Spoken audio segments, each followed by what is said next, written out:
বিষয়টা সবার কাছেই খুব পরিচিত। একটু কল্পনা করা যাক, বসন্তের একটা সুন্দর বিকেলে 20 ডিগ্রি সেলসিয়াস তাপমাত্রার একটা খোলা পার্কে হাঁটা হচ্ছে। গায়ে হয়তো একটা খুব সাধারণ টি শার্ট। সেই বাতাসটা কিন্তু বেশ আরামদায়ক, শান্ত আর স্বস্তিদায়কই মনে হবে। কোনো রকম শীতের অনুভূতি ছাড়াই সেখানে অনায়াসে দীর্ঘক্ষণ সময় কাটানো যায়। কিন্তু এবার দৃশ্যপটটা একটু পাল্টে ফেলা যাক। ঠিক একই হুবহু 20 ডিগ্রি সেলসিয়াস তাপমাত্রার একটা সুইমিং পুলে যখন লাফ দেওয়া হয়, তখন আসলে কি ঘটে? শরীরের ভেতরে মুহূর্তের মধ্যে যেন এক তীব্র ধাক্কা লাগে। হঠাৎ করে নিঃশ্বাস আটকে আসে, পেশি সংকুচিত হয়ে যায় এবং মনে হয় যেন জমাট বাঁধা বরফ শীতল কোনো পরিবেশে এসে পড়া হয়েছে। অথচ থার্মোমিটার কিন্তু একেবারে পরিষ্কারভাবে বলছে যে পার্কের বাতাস আর পুলের পানি দুটোর তাপমাত্রায় হুবহু এক। তাহলে শরীরের অনুভূতি কেন এমন সম্পূর্ণ ভিন্ন কথা বলছে? প্রকৃতির এই চরম বৈপরীত্যের পেছনে লুকিয়ে থাকা আসল বিজ্ঞানটা আসলে কি? এই বিশাল পার্থক্যের মূল কারণটা বুঝতে হলে মানবদেহের একটা অত্যন্ত চমকপ্রদ মৌলিক সত্য আগে জানতে হবে। মানুষের শরীর আসলে বাইরের পরম তাপমাত্রা বা অ্যাবসলিউট টেম্পারেচার অনুভব করতেই পারে না। হ্যাঁ, ঠিকই শুনেছেন। আমাদের দেহ যা অনুভব করে তা হলো ত্বক থেকে তাপ বেরিয়ে যাওয়ার হার, যাকে বিজ্ঞানের ভাষায় বলা হয় হিট ফ্লাক্স। ব্যাপারটাকে একটা বাথটাবের সাথে তুলনা করলে খুব সহজে বোঝা যাবে। ধরে নেওয়া যাক বাথটাবটা হলো আমাদের শরীর, আর তার ভেতরের পানিটা হলো শরীরের সঞ্চিত তাপ। এখন বাথটাবের ড্রেন খুলে দিলে যদি পানি খুব ধীরে ধীরে বের হয়, তবে তেমন কোনো বড় পরিবর্তন চোখে পড়ে না। বাতাস ঠিক এভাবেই কাজ করে, শরীর থেকে তাপ খুব ধীরে ধীরে বেরোতে দেয়। কিন্তু বাথটাবের তলাটা যদি হঠাৎ করে পুরোপুরি ভেঙে দেওয়া হয় আর সব পানি একসাথে হুড়মুড় করে বেরিয়ে যায়, তখন যে তীব্র শূন্যতা তৈরি হয়, ঠিক সেটাই ঘটে যখন আমরা পানিতে নামি। আমাদের শরীর সবসময় একটা নির্দিষ্ট তাপমাত্রার ভারসাম্য বজায় রাখতে চায়, আর যখনই সেই তাপ বিপুল বেগে হারাতে থাকে, তখনই মস্তিষ্ক একে তীব্র ঠান্ডা বা বিপদ হিসেবে ধরে নিয়ে অ্যালার্ম বাজিয়ে দেয়। আর এই তাপ হারানোর হার কেন এত ভিন্ন হয় তা বুঝতে হলে আমাদের যেতে হবে দ্বিতীয় অধ্যায়, মাধ্যমের পদার্থবিজ্ঞান। এই অদ্ভুত ঘটনাটার ভিত্তি লুকিয়ে আছে বাতাস আর পানির মৌলিক আণবিক কাঠামোর ভেতরে। প্রথম বিষয়টা হলো ঘনত্ব। পানি হলো বাতাসের চেয়ে প্রায় 800 গুণ বেশি ঘন। 800 গুণ, এটা শুধু একটা গাণিতিক সংখ্যা নয়, এটা একটা বিশাল ভৌত পার্থক্য। এটাকে খুব সহজে বোঝার জন্য একটা চমৎকার উদাহরণ দেয়া যায়। একটু ভাবা যাক, বাতাস হলো একটা বিশাল অডিটোরিয়াম, যেখানে মাত্র কয়েকজন মানুষ বেশ ছড়িয়ে ছিটিয়ে দাঁড়িয়ে আছে। এর ফলে তাদের মধ্যে ধাক্কাধাক্কি হওয়ার তেমন কোনো সুযোগই নেই। অন্যদিকে পানি হলো একটা কানায় কানায় পূর্ণ রক কনসার্টের মতো, যেখানে মানুষ একে অপরের সাথে একেবারে গাদাগাদি করে দাঁড়িয়ে আছে। যখন কেউ পানিতে প্রবেশ করে, তখন এই বিপুল ঘনত্বের কারণে প্রতি বর্গ সেন্টিমিটার ত্বকে বাতাসের তুলনায় পানির বহুগুণ বেশি অণু সরাসরি আঘাত করতে থাকে। অণুগুলোর এই নিবিড় সংস্পর্শই তাপ স্থানান্তরের জন্য একটা অত্যন্ত আগ্রাসী আর বিশাল ক্ষেত্র প্রস্তুত করে দেয়। শুধু ঘনত্বই শেষ কথা নয়, পানির এই অণুগুলো যে শুধু কাছাকাছি থাকে তা কিন্তু নয়, বরং এগুলো হাইড্রোজেন বন্ডের একটা অত্যন্ত গতিশীল নেটওয়ার্ক দিয়ে একে অপরের সাথে খুব শক্তভাবে যুক্ত থাকে। এই হাইড্রোজেন বন্ডগুলো যেন একটা অত্যন্ত দক্ষ রিলে রেস টিমের মতো কাজ করে, যারা খুব দ্রুত গতিতে তাপশক্তি এক জায়গা থেকে অন্য জায়গায় পাচার করে দিতে পারে। এই চমৎকার আণবিক সংযোগের কারণেই পানি বাতাসের তুলনায় 23.5 গুণ বেশি দক্ষতার সাথে আমাদের শরীর থেকে তাপশক্তি পরিবাহী বা কন্ডাক্ট করতে পারে। যদি তুলনা করতেই হয়, তবে বলা যায় বাতাস হলো মূলত একটা উষ্ণ কম্বলের মতো, যা আমাদের চারপাশে তাপ ধরে রাখতে সাহায্য করে বা ইনসুলেটর হিসেবে কাজ করে। আর অন্যদিকে পানির কাজ হলো একটা শক্তিশালী ভ্যাকুয়াম ক্লিনারের মতো, যা শরীর থেকে অত্যন্ত দ্রুত গতিতে তাপ শুষে টেনে বের করে নেয়। পানির এই উচ্চ ঘনত্ব এবং এর আপেক্ষিক তাপ ধারণ ক্ষমতা, স্পেসিফিক হিট ক্যাপাসিটি, যখন একসাথে যুক্ত হয়, তখন ফলাফলটা আক্ষরিক অর্থেই অভাবনীয় হয়ে দাঁড়ায়। গবেষণায় দেখা গেছে সমপরিমাণ আয়তনের বাতাসের তুলনায় প্রবাহমান পানির ভলিউমেট্রিক হিট ক্যাপাসিটি প্রায় 4000 গুণ বেশি। এই 4000 গুণ সংখ্যাটা আসলেই একটু গভীরভাবে চিন্তা করার মতো। এর সহজ অর্থ হলো পানি হলো এমন একটা অসীম স্পঞ্জের মতো, যা মানবদেহ থেকে বিপুল পরিমাণ তাপশক্তি অনায়াসে শুষে নিতে পারে, কিন্তু নিজে এতটুকুও গরম হয় না।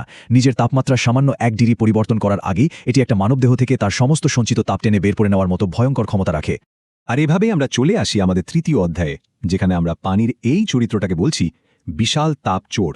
স্লাইডের এই ছকটার দিকে তাকালে এই বিষয়টা একেবারে দিনের আলোর মতো পরিষ্কার হয়ে যায়। পানি যে মানবদেহে তাপের এক অত্যন্ত আগ্রাসী চোর, তার মূল অস্ত্রটা হলো কনভেকটিভ হিট ট্রান্সফার বা পরিচালন প্রক্রিয়া তাপ স্থানান্তর।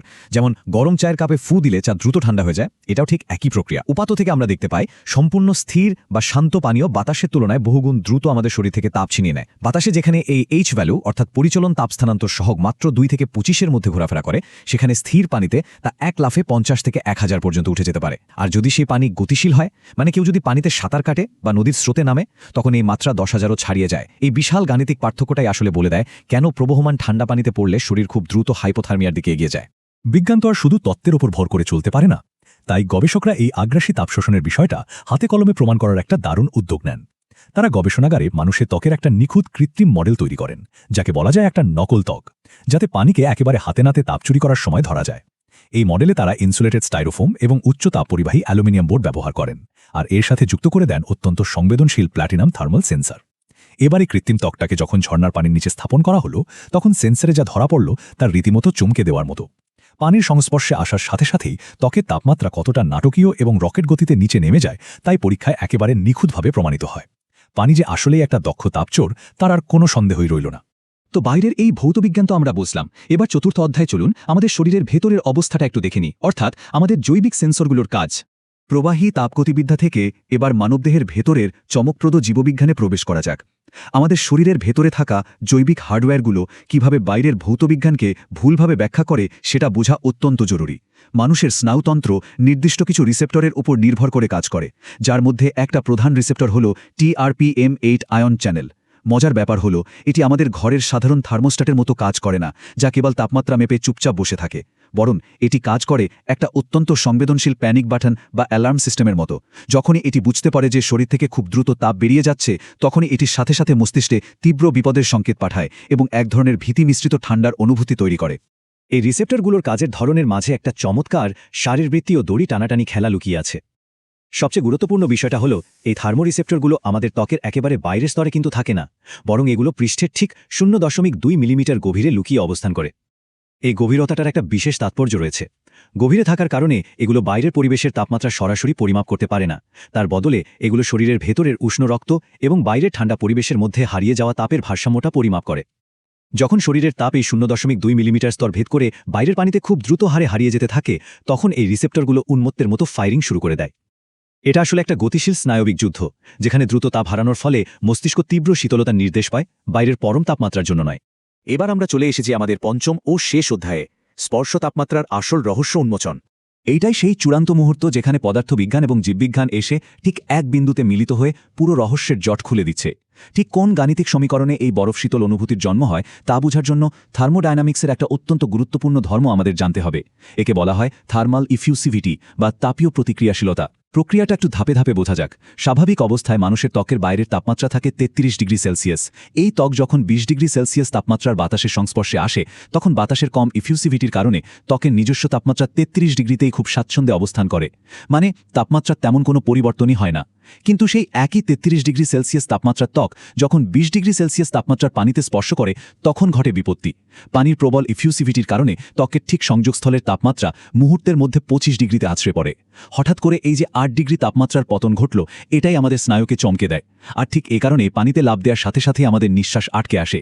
এই একটা মাত্র শক্তিশালী বৈজ্ঞানিক সত্য আমাদের এতক্ষণের পুরো ধাঁধার একেবারে নিখুঁত সমাধান করে দেয়। মানবদেহ আসলে বাইরের পরিবেশের ঠান্ডা মাপছেই না, বরং একটা উচ্চ তাপ পরিবাহী তরল মাধ্যমের দ্বারা নিজের শরীরের তাপশক্তি অত্যন্ত আগ্রাসিভভাবে শুষে নেওয়ার প্রক্রিয়াটাকেই উপলব্ধি করছে। খুব সহজ কথায় বললে, পানি হলো সেই আগ্রাসী চোর, আর মানবদেহ হলো সেই চুরির অসহায় শিকার। এই তাপ চুরির হার যত দ্রুত হয়, আমাদের ঠান্ডার অনুভূতির তীব্রতাও ঠিক ততটাই বেশি হয়। একেবারে শেষে এসে এই চমকপ্রদ প্রশ্নটি গভীর ভাবনার উদ্রেক করে। একটু ভেবে দেখা যাক, মানবদেহ যদি তাপমাত্রার মতো একটা সাধারণ ভৌত বৈশিষ্ট্যকেই এভাবে সম্পূর্ণ ভুলভাবে ব্যাখ্যা করে এবং কেবল নিজের তাপ হারানোর হারকেই আসল তাপমাত্রা বলে ধরে নেয়, তবে আমাদের এই বিশ্বস্ত ইন্দ্রিয়গুলো আরও কত জায়গায় আমাদের সাথে এমন প্রতারণা করছে। চারপাশের এই বিশাল ভৌত জগৎকে বুঝতে গিয়ে মানুষ আর কি সংবেদনশীল বিভ্রমের মধ্যে দিয়ে রোজ পথ চলছে। আমরা যা দেখছি, যা শুনছি বা যা অনুভব করছি, তার কতটুকু আসলে চরম সত্য, আর কতটুকু শুধুই আমাদের মস্তিষ্কের তৈরি করা এক সুনিপুণ বিভ্রম? এই প্রশ্নটা আজ থেকেই গেল। হয়তো আমাদের চারপাশের বাস্তবতার আরও অনেক অজানা রহস্য ভবিষ্যতে এমনি করে এই বিজ্ঞান উন্মোচিত করবে। আজকের মতো এই বিশ্লেষণটি এখানেই শেষ করছি। নতুন কোনো বিষয় নিয়ে আবারও কথা হবে।